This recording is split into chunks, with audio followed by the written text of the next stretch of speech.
Hello, everyone, and welcome to our 13th Global Public Seminar in Comparative and International Education.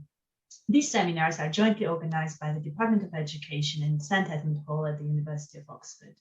My name is Maya Chang-Serliani. I'm Associate Professor of Comparative and International Education at this university. Before introducing our excellent speaker today, let me attend to a few administrative points. This webinar, as you might have noticed already, is being recorded and will be posted online in due course. We will only record the first half of the webinar, which is the presentation itself. We won't be recording the Q&A. I will stop the recording as soon as the talk ends. The talk will be followed by the Q&A, where you will have an opportunity to ask your questions. Please keep yourself muted throughout the webinar, unless you have been asked to speak or ask a question. In order to ask a question, please use the chat function. Please write out your question that you want to ask. At the end of the talk, if your question is selected, you will be invited to ask it yourself directly. When I invite you to ask your question, please unmute yourself, switch on your video, state your name and where you are from, and share your question. We will have several more seminars till the end of this academic year, till August. In the next few moments, I will share a link in the chat to the webpage where you can learn about the topics of our forthcoming seminars and book your place. I will also share a link to the YouTube page where you can watch the recordings of our past webinars. Now, the best part, let me introduce our today's speaker.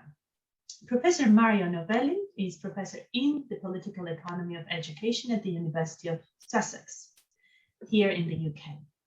Mario Novelli is a member and former director of the Centre for International Education. Prior to Sussex, Mario Novelli was based at the University of Amsterdam and also at the University of Bristol. Mario has worked across the disciplines of education, geography, international development, and politics. Drawing on the tools of critical political economy, his research revolves around three broad themes: the relationship between education systems and armed conflict, the relationship between education and processes of globalization, and finally, learning and knowledge production in trade unions, in civil society organizations, and in social movements. His recent work has focused on issues related to the role of education in peace-building processes. He has worked with UNICEF on a series of research projects since 2010, including being a co-director of a major research consortium on education and peace-building, partly funded by UNICEF. This consortium included University of Amsterdam, Sussex, and Ulster, and carried out a multi-country study on the role of education in peace-building. Since 2018, Mario Novelli has been leading an ESRC multi-country study on learning and knowledge production in social movements in conflict-affected contexts. And in 2020, he was awarded a new Global Challenge Research Fund Network Plus grant in partnership with the University of Ulster, the Nazarbayev University, and the University of Cape Town. The project aims to build capacity and enhance knowledge exchange in Central Asia and Southern Africa on political economy analysis of education systems in conflict-affected contexts. So the title of Mario Novelli's talk today is Education in Emergencies and the Implicated Subject, Imperial Pasts and the Present. I will now pass it over to Mario. The floor is yours.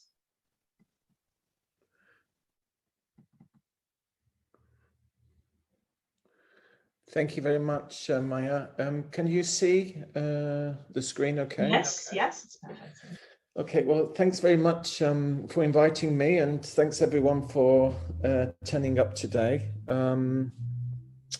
Really, I'm speaking to you from Barcelona, taking my kids for a welcome break during the Easter holidays. So I apologize if there's any slow connection in the internet, and hopefully we can get through the hour without any problems.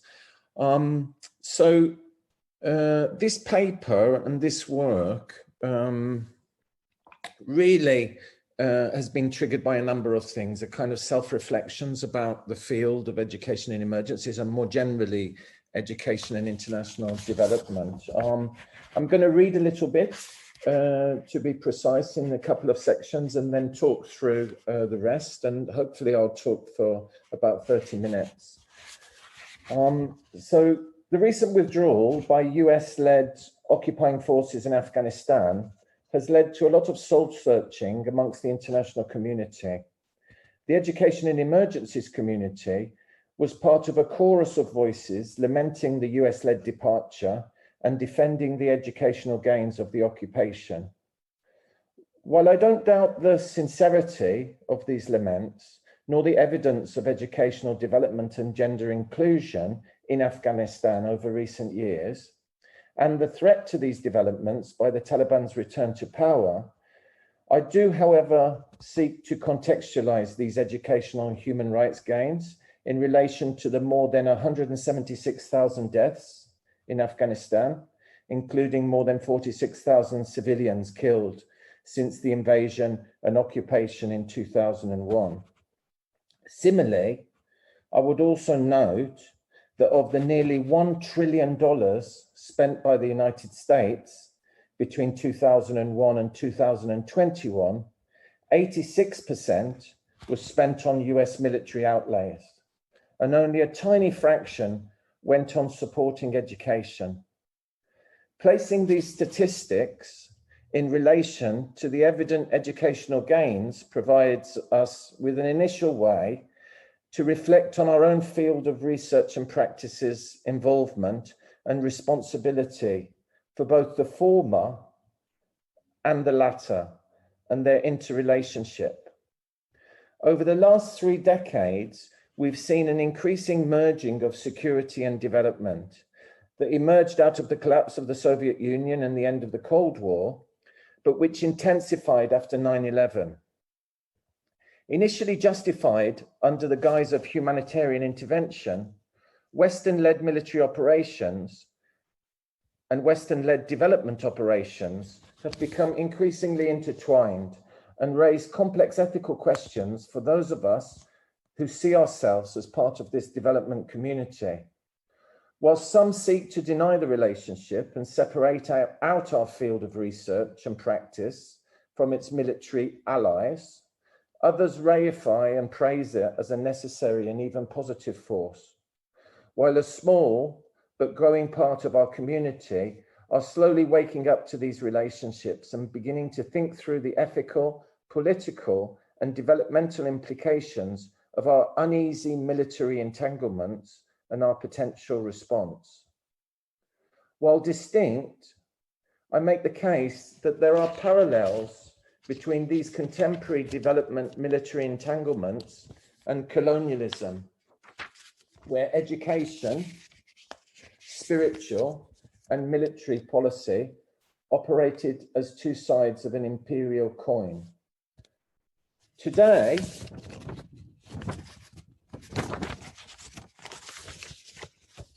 the Bible and the gun have been replaced by the peacekeeping humanitarian intervention mission and the missionary by the INGO. So this is really the focus of my presentation, and I hope to make a contribution to better articulating these issues and relationships, difficult though they are. I don't presume to have all the answers and recognize myself as an implicated subject in these processes.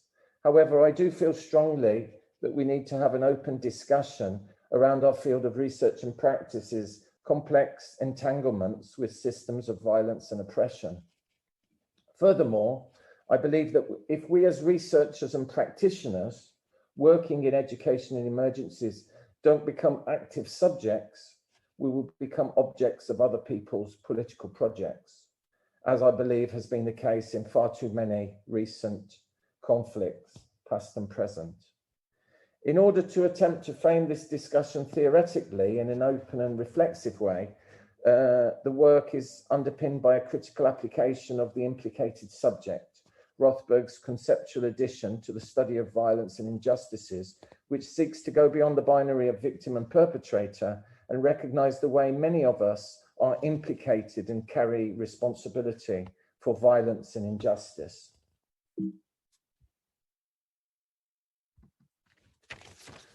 I think in Oxford, you are well aware of the tensions and the weight of history.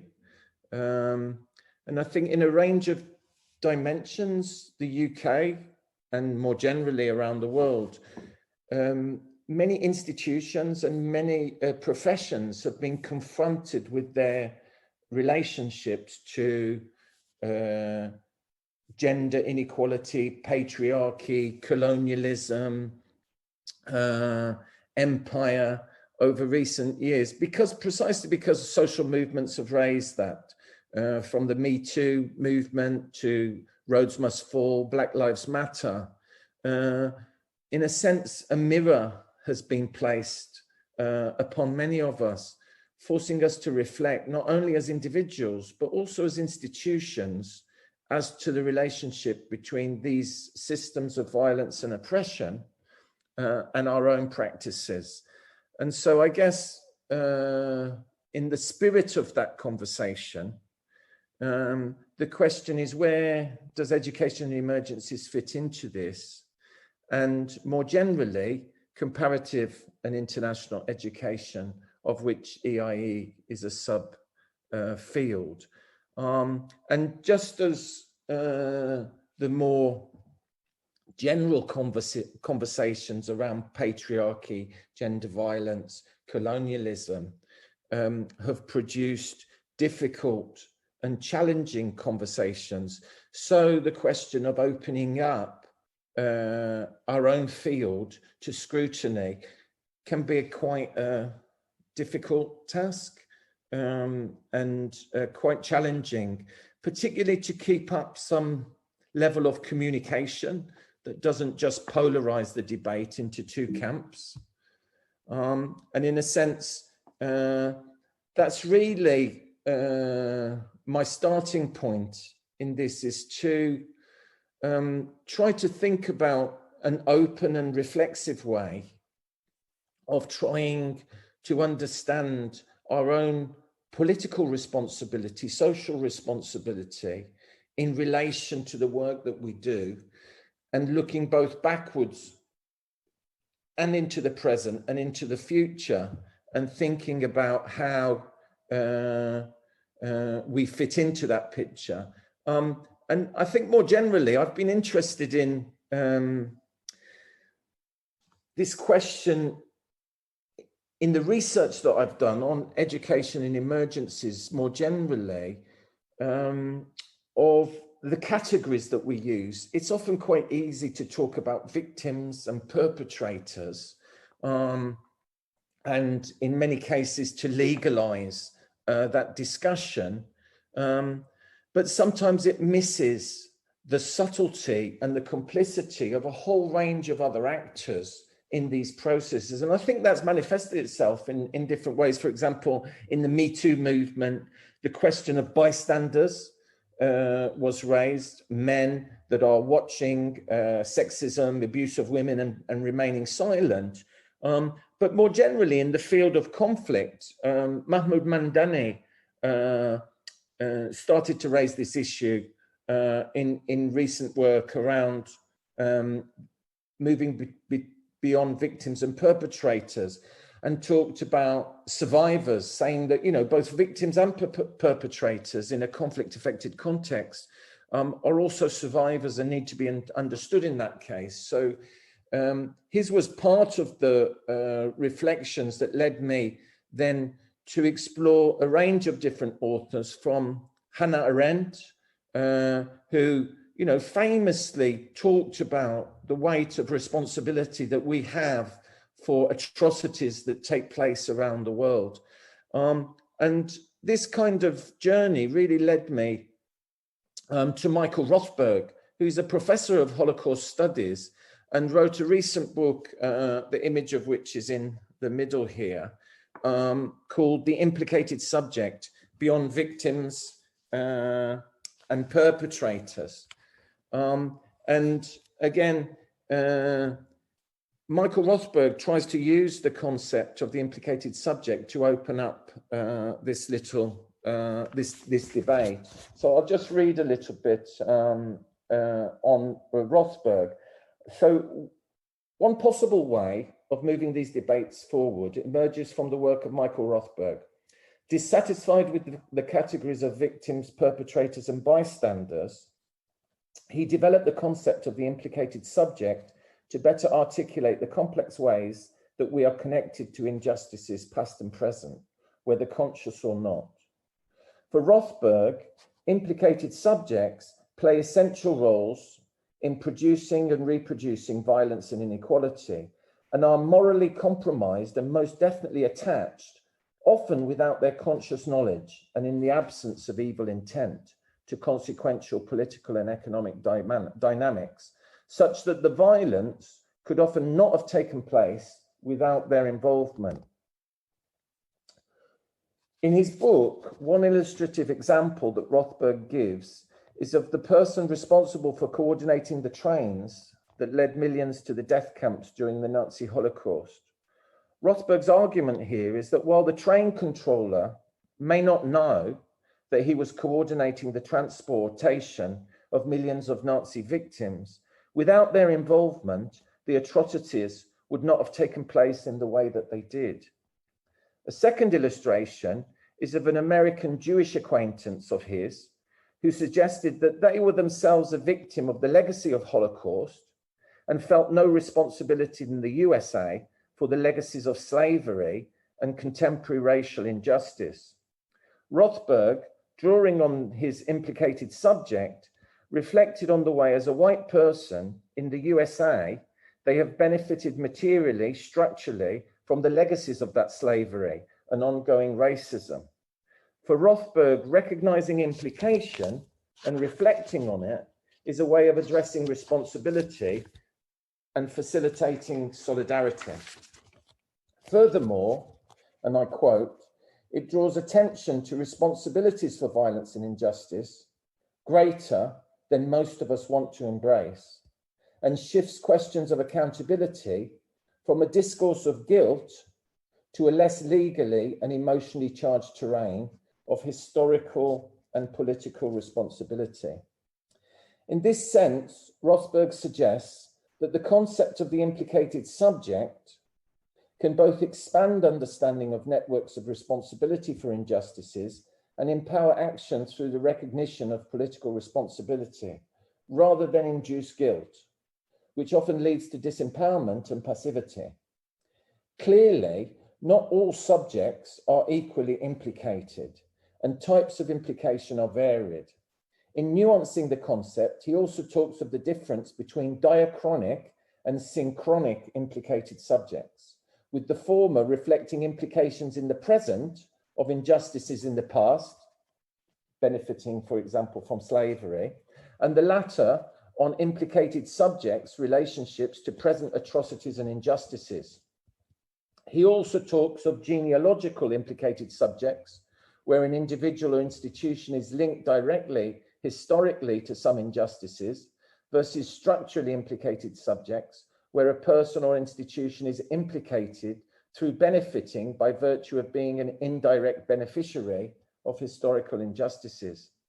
He also recognizes the way subjects are implicated in complex ways in multiple and often competing historical and contemporary injustices, which opens up broader issues for the possibility of intersectional solidarity and shared responsibility.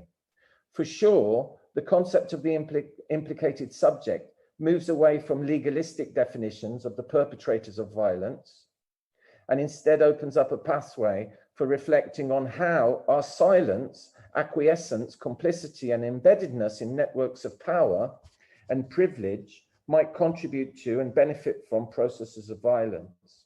It also allows us to reflect on the way institutions, including fields of research and practice, might connect to these systems of oppression in complex and often unintended ways. Ultimately, it also seeks to find a pathway whereby political and social responsibility leads to collective action to address injustices and move the struggle for social justice forward. So, thinking about the field of comparative education more generally, and education in emergencies in particular, one of the avenues to do that, I was exploring the speech of Roger Dale, who later published this in Comparative Education, where he talked about the conjunctions of power in comparative education. And what he argued was that the starting point of most fields is that the complexity and significance of the relationship between field of study as a distinct and academic and collective academic endeavor with that which they seek to explore, comment on, understand and explain are relatively rarely addressed. Exponents of such fields often seem to proceed on the assumption that they are purely driven by the sets of methods, theories, concepts, approaches, and so on that have been developed in the name of comparative education.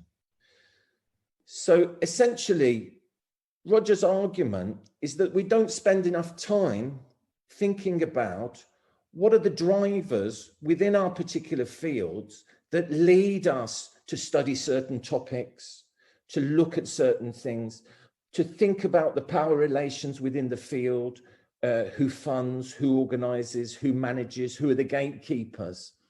And for Roger, these are the conditions of production of a field of research and practice and need to be reflected upon. So moving forward, if we think about education in emergencies, I want to think a little, very briefly, around, in a sense, the conditions of production of that field, which really emerged on the world stage in the late 1990s.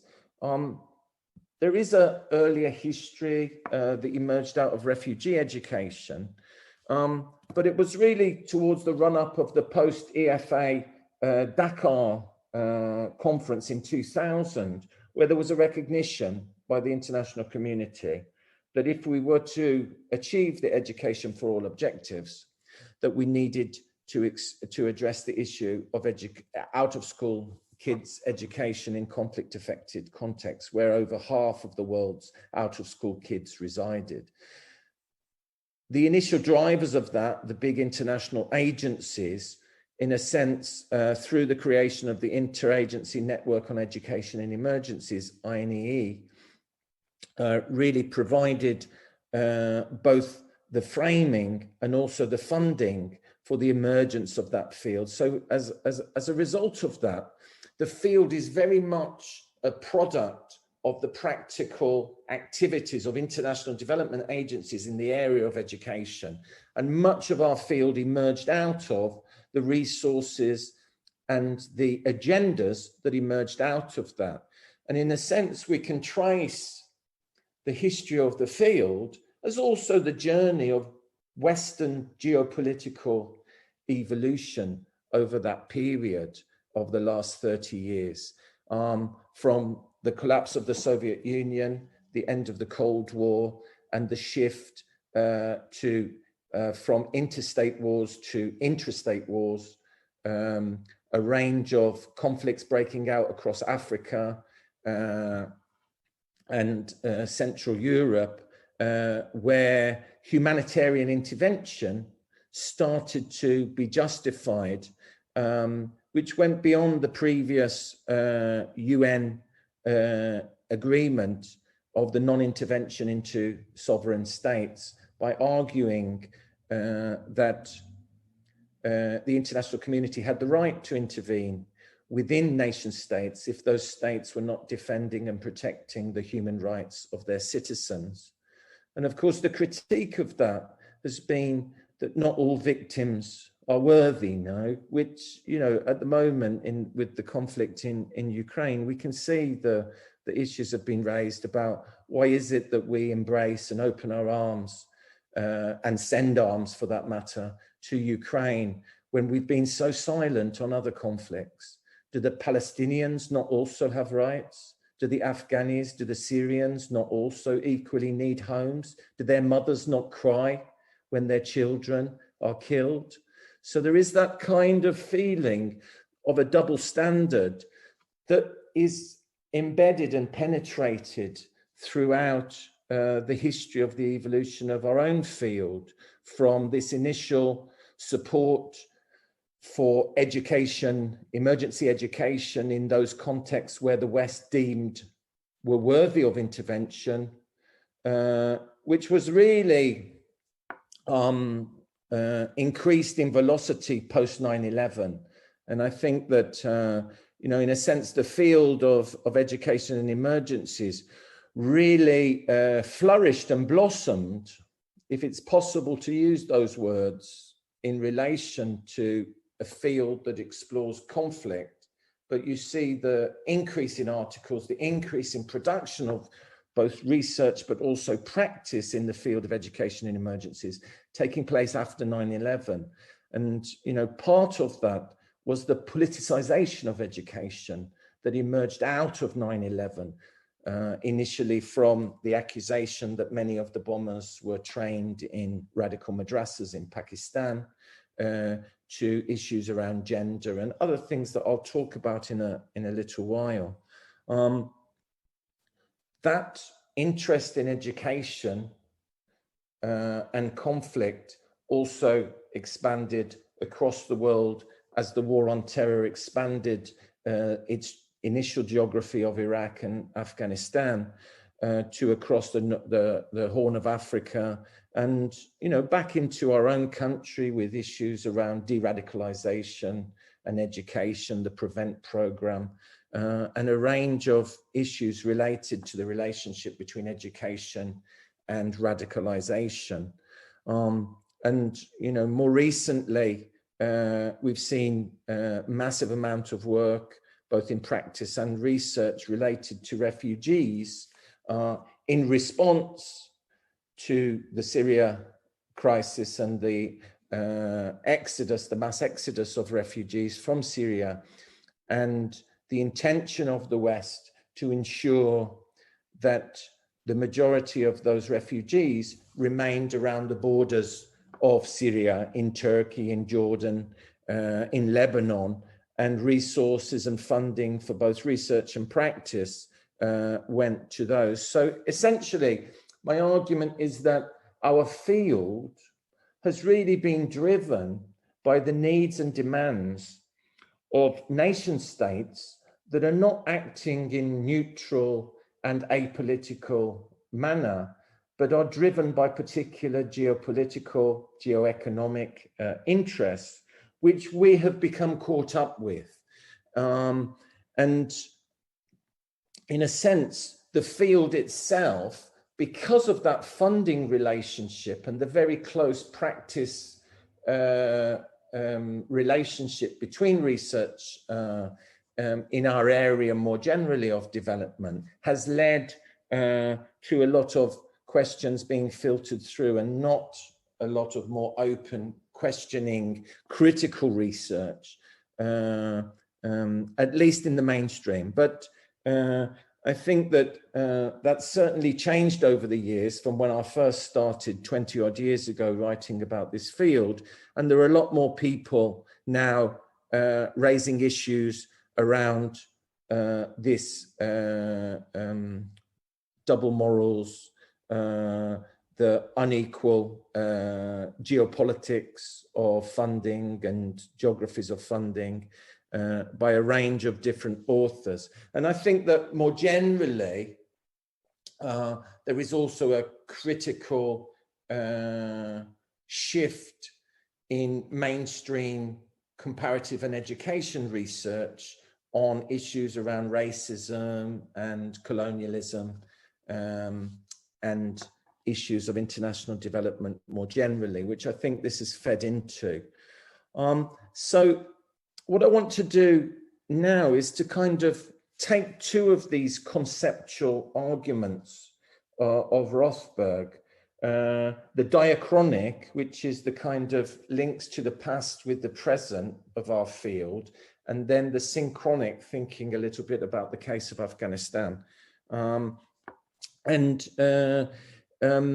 Qatari, who works at SOAS, she wrote a really interesting book back in 2006, which basically tried to highlight this link between colonialism and the practices of colonialism and its humanitarian side, and practices of international development and its colonial side. That's essentially the argument. And she uses this quote to say that imperialism was philanthropy plus a 5% dividend on investment, a quote from Cecil Rhodes.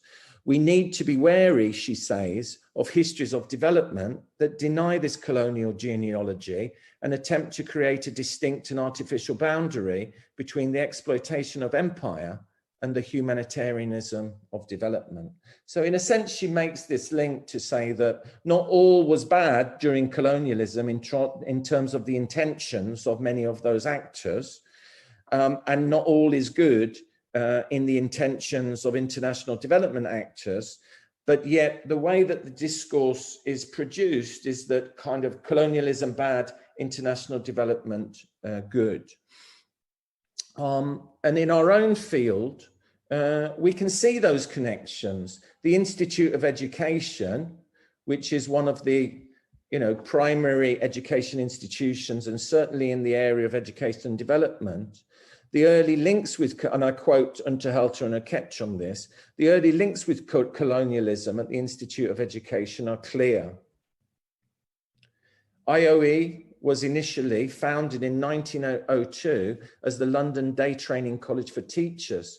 In 1927, the director accepted appointment to a body with clear links with a number of colonial projects, the British Advisory Committee on Native Education in Tropical Africa.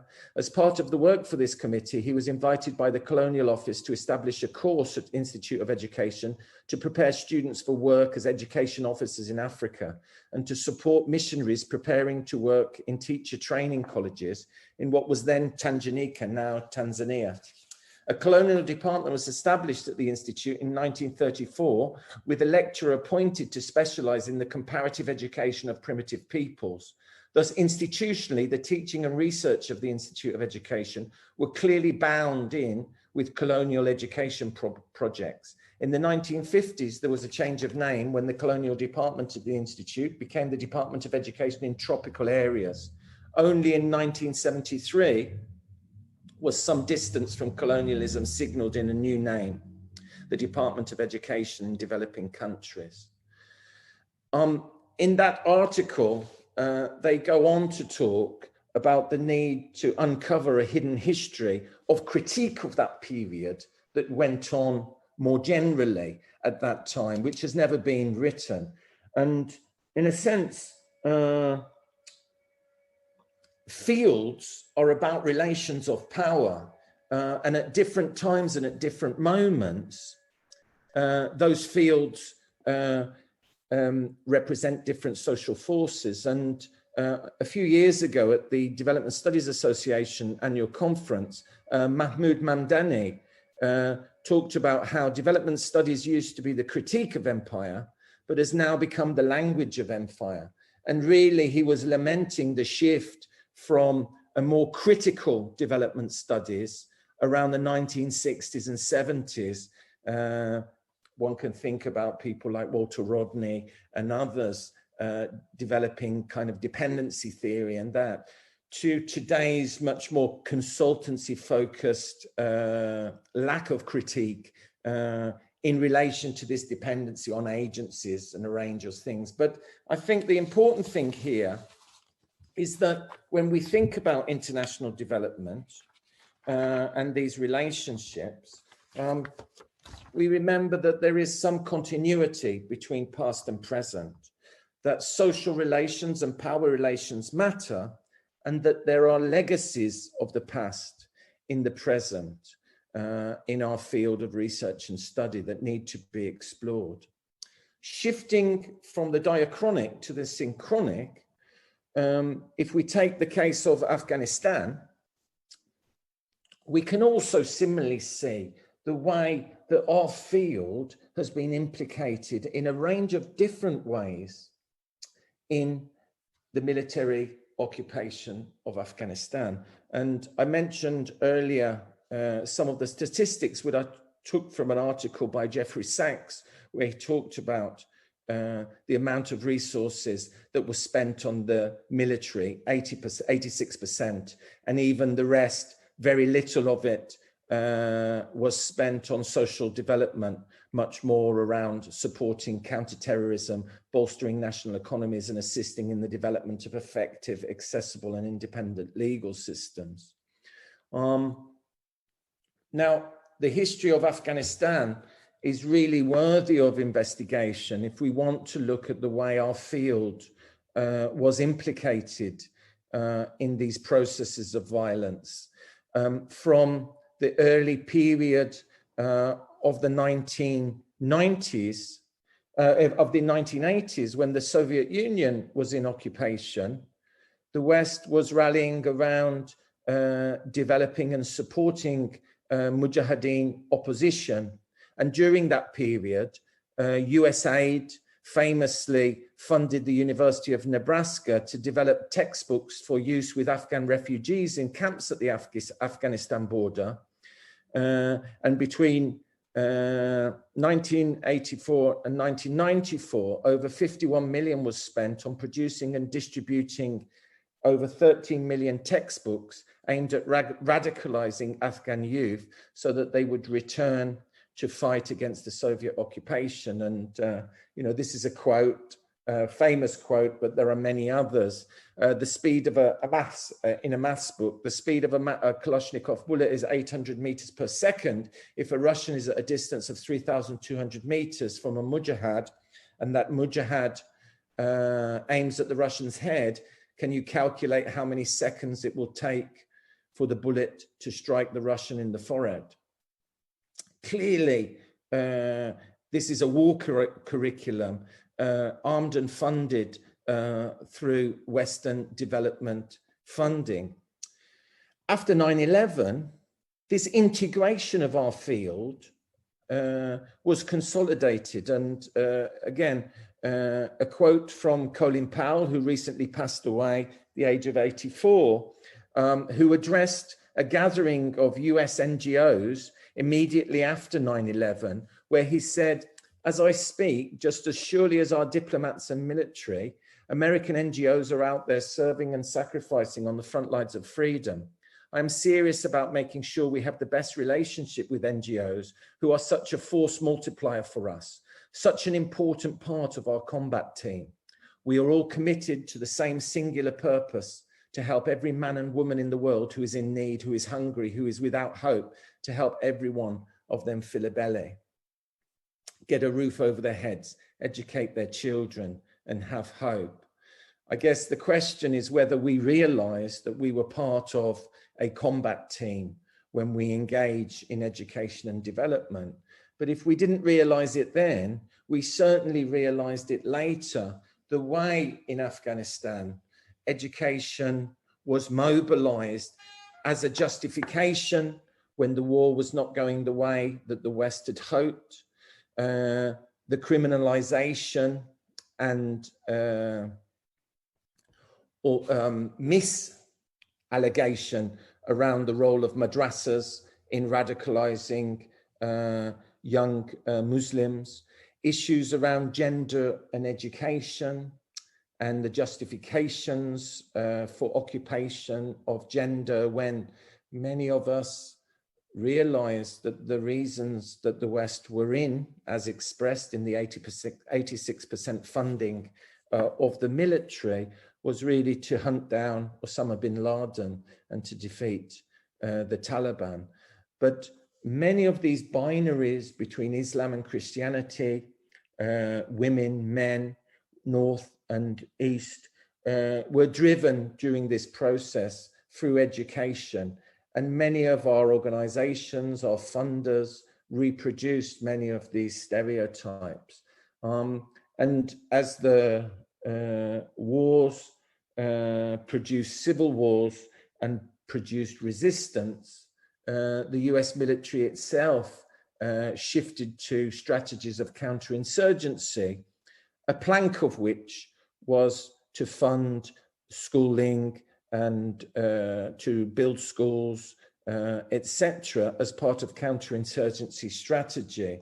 So in a sense there, we can see the way that education was mobilized and, if you like, drawn in as part of the combat team for Western occupation, without necessarily the conscious participation of many of our colleagues, both in research and practice. So in my conclusion... Can I remind you, maybe go to the conclusions perhaps, because it would be nice to have a little bit of time to discuss. This is the last slide. So I guess my argument is that these reflections lead us to start to critically respond to the field of education in emergencies, to challenge the mainstream of the field as being, in Gramscian terms, kind of organic intellectuals of a global liberal elite. And in doing so, I think we need to think through partnerships, issues of power. We need to challenge binaries, north, south, savior, victim, guilt, innocence, and start to reflect on complex implication and responsibility. We need perhaps to reset the lens of education in emergencies towards more reflexive scrutiny of the field and its implications in terms of military and political power, and more generally need to diversify from researchers to resources, to research frameworks, to partners, to themes, to teaching, and start to try to tell perhaps a different story of this field, and also to try to support a different way of doing education in emergencies, research and practice as we move forward. Thank you very much.